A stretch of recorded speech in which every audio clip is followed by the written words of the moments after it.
नमस्कार साथियों। आज के इस वीडियो में हम कक्षा 9 के मंत्र नामक पाठ के चौथे और पांचवें अध्याय की व्याख्या करेंगे, जिसके लेखक मुंशी प्रेमचंद जी हैं। इसकी व्याख्या करने के लिए सबसे पहले आपको इसे अच्छी तरीके से पढ़ना है और फिर इसके बाद इसकी ससंदर्भ सहित व्याख्या करनी होती है। जब आपको ये प्रश्न पत्र मिलेगा तो वहाँ पर कुछ इस तरीके का पैराग्राफ दिया रहेगा, जिसके हर एक लाइन के नीचे एक रेखा खींची रहेगी और जिन लाइनों के नीचे रेखाएं खींची रहेंगी आपको उन लाइनों की ससंदर्भ सहित हिंदी व्याख्या करनी होती है।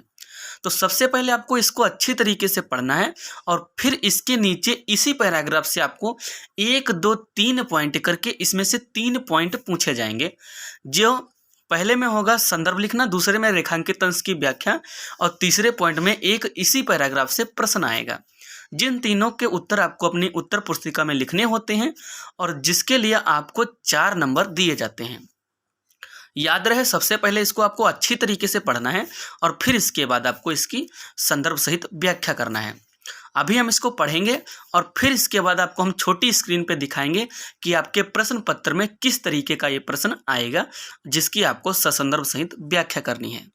तो जैसा कि यहाँ पर पॉइंट 4 में दिया है, वह एक जड़ी कैलाश को सूंघा देता, इस तरह ना जाने कितने घड़े पानी कैलाश के सिर पर डाले गए और ना जाने कितनी बार भगत ने मंत्र फेंका।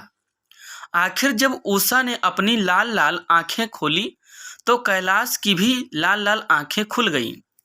एक क्षण में उसने अंगड़ाई ली और पानी पीने को मांगा। डॉक्टर चड्ढा ने दौड़कर नारायणी को गले से लगाया या लगा लिया। नारायणी दौड़कर भगत के पैरों पर गिर पड़ी और मृणालिनी कैलाश के सामने आंखों में आंसू भरे पूछने लगी, अब कैसी तबीयत है। कुछ इस तरह से ये अध्याय है। आपकी जानकारी के लिए बता दें, इसको आपको पहले अच्छी तरीके से पढ़ना है, फिर इसकी संदर्भ सहित व्याख्या करना है। इसके अलावा और भी एक बात बता दें कि जब हम इसकी व्याख्या करते हैं तो अपने शब्दों में करते हैं, अपनी भाषा में, जो हमें सरल लगता है और आसान लगता है।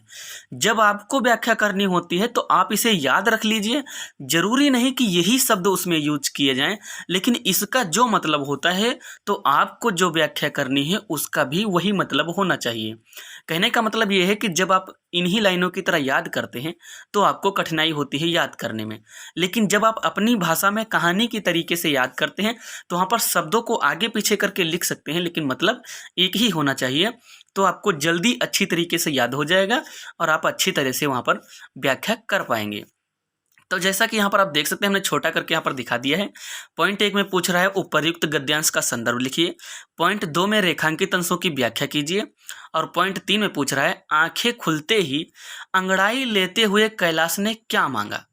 इन तीनों के प्रश्नों के उत्तर आपको वहाँ पर लिखने होते हैं, जिसके आपको 4 नंबर दिए जाते हैं। इसको अच्छी तरीके से पढ़ने के बाद सबसे पहले हम उत्तर हेडिंग डालेंगे और इसके बाद पॉइंट 1 करके कुछ इस तरीके से संदर्भ हेडिंग डालेंगे और फिर इसके बाद यहाँ पर हम संदर्भ में लिखेंगे।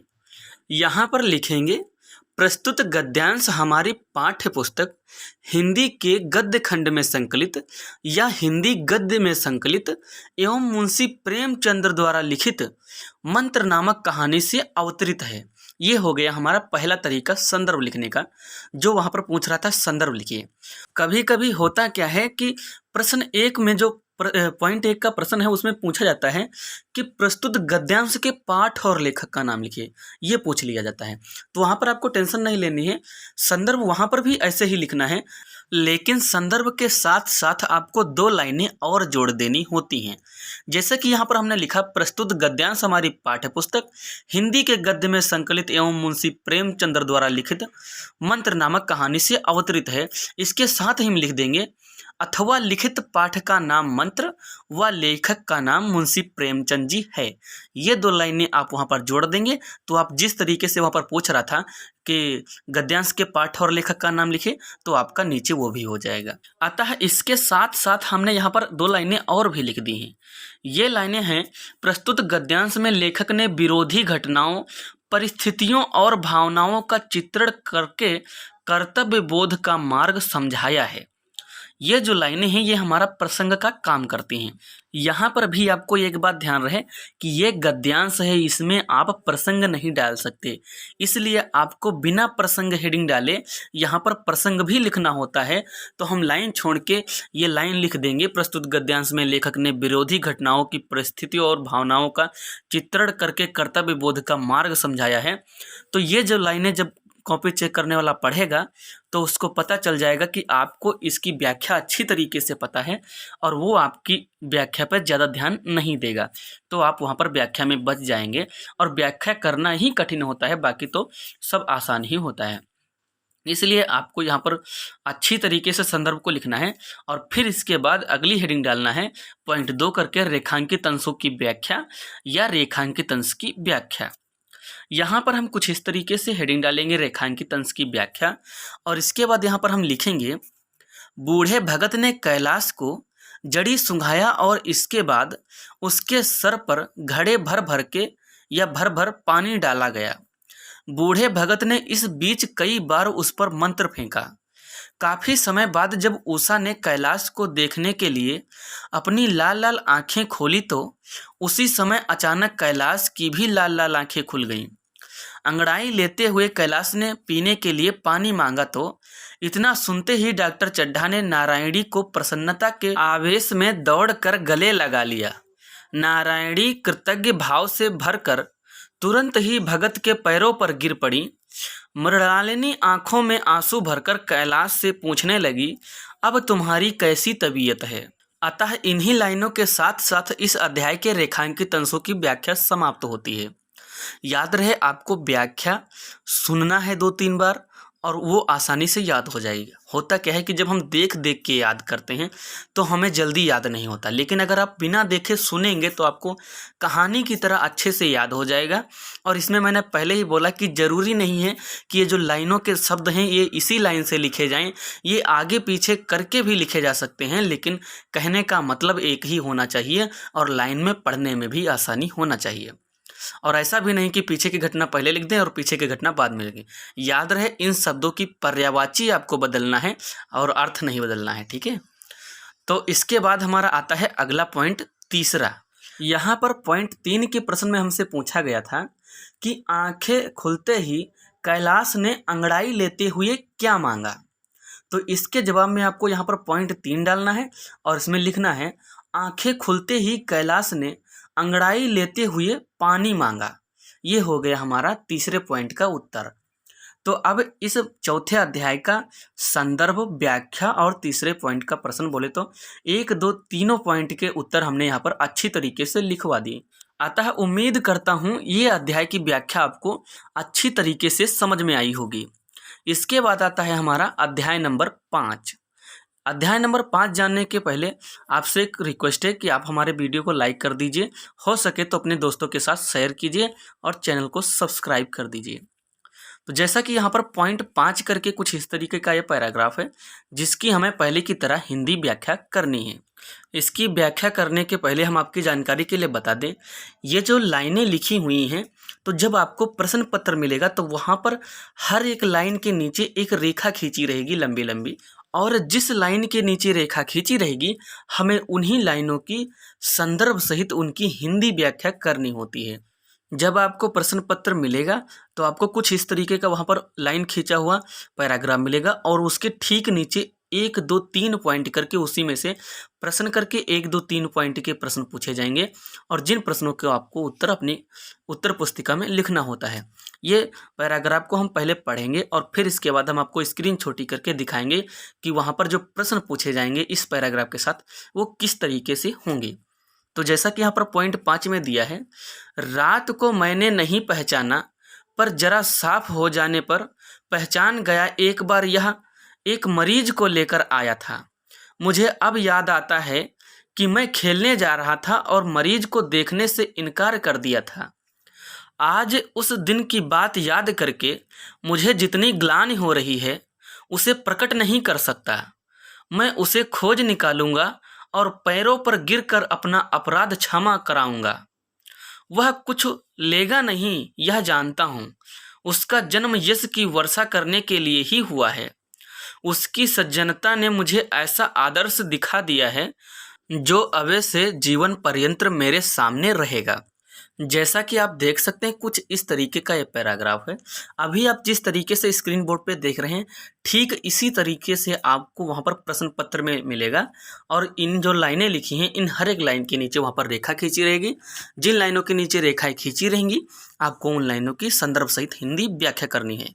जैसा कि यहाँ पर देखो पॉइंट ए करके पूछ रहा है, उपर्युक्त गद्यांश का संदर्भ लिखिए, 2 में रेखांकित अंश की व्याख्या कीजिए और 3 में ग्लानि किसको हो रही थी। एक पॉइंट में जो पूछ रहा है उपर्युक्त गद्यांश का संदर्भ लिखिए। कभी कभी ये भी पूछ लिया जाता है कि उपर्युक्त गद्यांश के पाठ और लेखक का नाम लिखिए, ऐसा भी पूछ लिया जाता है, लेकिन वहाँ पर आपको लिखना संदर्भ ही है, लेकिन पाठ और लेखक के नाम पर वहाँ पर 2 लाइनें एक्स्ट्रा लिखनी होती हैं जो हम आपको अभी लिख के बता देंगे। और दूसरे में पूछ रहा है रेखांकित अंश की व्याख्या कीजिए, तो इसीलिए यहाँ पर पूछ रहा है रेखांकित अंश की व्याख्या कीजिए कि वहाँ पर जो पूरा पैराग्राफ होगा उस पूरे की नहीं व्याख्या करनी होती है, लेकिन जिन लाइनों के नीचे रेखाएं खींची रहती हैं हमें सिर्फ उन्हीं लाइनों की संदर्भ सहित व्याख्या करनी होती है, याद रहे। तो इसको अच्छी तरीके से पढ़ने के बाद हम हेडिंग डालेंगे उत्तर और इसके बाद पॉइंट 1 करके संदर्भ, यहाँ पर संदर्भ पूछ रहा है तो हम हेडिंग डालेंगे संदर्भ और फिर इसके बाद संदर्भ लिखेंगे और इसके बाद रेखांकित अंश की व्याख्या करेंगे। तो यहाँ पर हम कुछ इस तरीके से संदर्भ हेडिंग डालेंगे और फिर इसके बाद यहाँ पर हम लिखेंगे, यहाँ पर लिखेंगे यह गद्यांश हमारी पाठ्य पुस्तक हिंदी के गद्य खंड में संकलित या हिंदी गद्य में संकलित एवं मुंशी प्रेमचंद्र जी द्वारा लिखित मंत्र नामक पाठ से लिया गया है। ये हो गया हमारा संदर्भ। और जहाँ पर पूछ रहा है कि निम्नलिखित गद्यांश के पाठ और लेखक का नाम लिखिए, तो वहाँ पर आपको इस तरीके से पहले संदर्भ भी लिखना है और इसके बाद एक लाइन और लिख देनी है कि लिखित पाठ का नाम मंत्र व लेखक का नाम मुंशी प्रेमचंद जी है। ये 2 लाइनें आप वहाँ पर जोड़ देंगे, आपका वो भी संदर्भ कंप्लीट हो जाएगा। संदर्भ लिखते समय ये बात हमेशा आप ध्यान रखना कि गद्यांश में कभी भी और कहीं पर भी रचित और शीर्षक मत डालना, क्योंकि रचित और शीर्षक डाला जाता है पद्यांश में और ये गद्यांश यहाँ पर लेखक और पाठ ही डाला जाता है। इसके अलावा हमने नीचे और भी 2 लाइनें लिख दी हैं। इसमें उन्होंने यह बताया है कि मनुष्य को अपनी गलतियों का अनुभव तब होता है जब उसके प्रायश्चित का समय निकल जाता है। अपने ऊपर उसी प्रकार की विपत्ति के आने से मनुष्य की आंखें खुल जाती हैं। ये जो लाइनें हैं हमने इसलिए लिखा है कि यहाँ पर हम प्रसंग नहीं लिख सकते, लेकिन इसके लिए हमने यहाँ पर 1-2 लाइनें एक्स्ट्रा लिख दी हैं कि जब कॉपी चेक करने वाला आपकी इस लाइनों को पढ़ेगा तो उसको ये पता चल जाएगा कि आपको व्याख्या के बारे में अच्छी तरीके से जानकारी है और आप वहाँ पर व्याख्या में बच सकते हैं। तो अगर आपको व्याख्या अच्छी तरीके से मालूम है तो ये लाइनें नहीं भी लिखेंगे तो कोई बात नहीं है, लेकिन अगर व्याख्या अच्छी तरीके से नहीं मालूम है तो ये लाइन ज़रूर लिख दीजिएगा। और इतना अच्छी तरीके से संदर्भ लिखने के बाद हम अगली हेडिंग डालेंगे रेखांकित अंश की व्याख्या। जैसा कि यहाँ पर कुछ इस तरीके से पॉइंट 2 करके हेडिंग डालेंगे रेखांकित अंश की व्याख्या और यहाँ पर हम इसमें लिखेंगे, यहाँ पर लिखेंगे बूढ़े के मंत्र तंत्र के उपचार से कैलाश ठीक हो जाता है। डॉक्टर चड्ढा उस बूढ़े को पहचानने का प्रयास करते हैं और अंततः उन्हें उस घटना का स्मरण हो आता है जब वह गोल्फ खेलने के लिए जा रहे थे और वह बूढ़ा अपने इकलौते पुत्र को मृत प्राय अवस्था में उनके पास लेकर आया था, लेकिन वह उसको देखे बिना गोल्फ खेलने के लिए चले गए थे। आज बूढ़े द्वारा अपने ऊपर किए गए उपकार के कारण उन्हें अपने उस दिन के व्यवहार पर अपार दुख हो रहा है। वह आज अपने उस अमानवीय व्यवहार का प्रायश्चित करना चाहते हैं। अपनी पत्नी नारायणी से वे कह रहे हैं कि यद्यपि मैं जानता हूं कि वह बूढ़ा कुछ लेगा नहीं, तथापि मैं उसे अवश्य खोजेंगे या खोजूंगा। वह अवश्य ही मेरे अपराध को क्षमा कर देगा। इस संसार में कुछ लोग दूसरों की भलाई के लिए ही जन्म लेते हैं, अपने लिए नहीं। वह बूढ़ा भी उन लोगों में से ही एक व्यक्ति था। लगता है कि भगवान ने उसको यश की वर्षा करने के लिए ही जन्म दिया है। अपने निस्वार्थ सेवा भावना से उसने मुझे सज्जनता का ऐसा आदर्श दिखा दिया है जिसे मैं जीवन के अंतिम क्षण तक याद रखूंगा।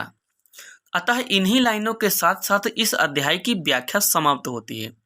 इसके बाद आता है हमारा पॉइंट नंबर 3। अतः आपकी जानकारी के लिए बता दूं याद करने का एक सरल तरीका। देखिए, जब हम किसी चीज़ को देख देख के याद करते हैं तो हमारा आधा फोकस देखने में जाता है और आधा फोकस उसको फीड करने में होता है, इसलिए हमको जल्दी याद नहीं होता है। लेकिन आप इसको सुनना, देखना नहीं, सिर्फ सुनोगे तो ही अच्छी तरीके से याद हो पाएगा। कहानी की जैसे क्या है कि कभी कभी हमें बचपन में कोई कहानी सुनाता था तो वो याद हो जाती है, लेकिन किताबों में जो लिखा हुआ वो याद नहीं होता, क्योंकि उसे हमें खुद से देख देख के पढ़ना होता है। तो आपको इसको देखना नहीं है, लेकिन सुनना है। सुनने से आपको अच्छी तरीके से याद हो जाएगा और फिर आप इसको देख लीजिए लिखने का तरीका क्या है। इसके बाद हमारा पॉइंट नंबर 3 में हम लिख देंगे, ग्लानि डॉक्टर चड्ढा को हो रही थी। अतः इसी के साथ साथ इस अध्याय की भी व्याख्या का काम कंप्लीट होता है। इस वीडियो में हमने चौथे और 5वें अध्याय की व्याख्या अच्छी तरीके से करवा दी। तो बस उम्मीद करता हूँ कि वीडियो आपको अच्छी तरीके से समझ में आया होगा। तो बस आज के लिए इतना ही, मिलते हैं अगले वीडियो में। तब तक के लिए बाय बाय। सब्सक्राइब, लाइक और शेयर।